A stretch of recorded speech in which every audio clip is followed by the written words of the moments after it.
इथे आपल्याला श्रीमंत बनण्याची तीव्र इच्छाशक्ती काय असते, ती कशी वास्तवात आणायची, आत्मविश्वास आणि श्रीमंत याचं नातं, स्वयंसूचना तंत्राचा वापर, कल्पना करून कसं श्रीमंत व्हायचं याबद्दल सांगितलेलं आहे.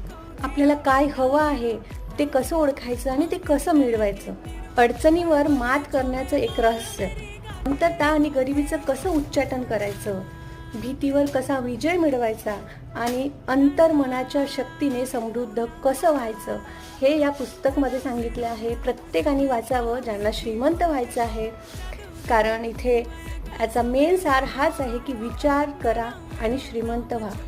तर विचारांनी कसं आपल्याला श्रीमंत होता येईल यामध्ये क्लिअरली सांगितलेलं आहे, जे तुम्हाला नक्कीच आवडेल आणि तुम्हाला तुमच्या जीवनाला एक वेगळीच दिशा नक्की मिळेल.